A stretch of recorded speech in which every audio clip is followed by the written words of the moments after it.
کابل کې واورې اشرف غني هم ورته خوشحاله ده. دا چې څه یې ویلي او څه یې کړي مطلب تر پایه راسره وګورئ.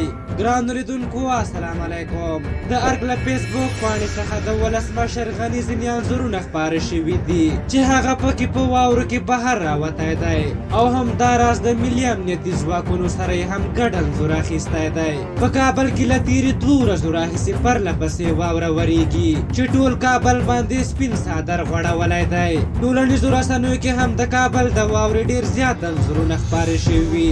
خلک هم خپل انځورونه خپروي چې تازه په دې لړ کې ولسمشر غني هم برخه واخیسته او د هغه په واوره کې اخیستل شوي انځورونه د ارګ له رسمي فیسبوک پاڼې خپاره شول.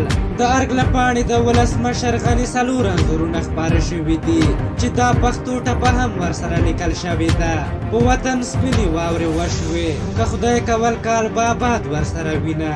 همداراز له دغه انځورونو سره لیکل شوي دي چې کابل جان دې بې زرو وي خو بې واورو دې نه وي. وروسته د اشرف غني دا انځورونه د هغه په رسمي فیسبوک پاڼه هم خپاره شول او ورسره لیکل شوي وو چې موږ ټول باید د خدای له دې لوی نعمته شکرګزار واوسو، په نیک پالي ونیسو او کوم کال چې مخکې لرو د نعمت او برکت کالي وګڼو. که څه هم د ډېرې واورې ورېدو ته خلک خوشحاله دي ځکه چې له تېرې 1 میاشتې راهیسې د کابل هوا دومره ککړه شوې وه چې ساه اخیستل پکې ګران وو. د واورې ورېدو سره سم موسم بدل او د کابل هوا یې هم بدله کړه.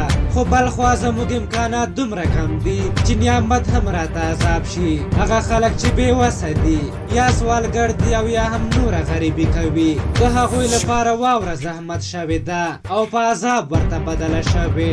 دغه راز د ترانسپورت په برخه کې هم ډېرې ستونزې موجودې دي. په هر حال راځئ له هغو بېوسو افغانانو سره په دغه واوره کې مرسته وکړو چې په خیمو کې ژوند کوي او حتی د اغوستو لپاره کالي نه لري. په هر حال تاسو د دغې موضوع په هکله څه نظر لرئ؟ خپل نظرونه هم راته په کمنټ کې ولیکئ. که زموږ ویډیو مو خوښه شوې وي ضروري لایک کړئ. تر بلې ویډیو مو په لوی او بخښونکي خدای سپارم. د الله په امان.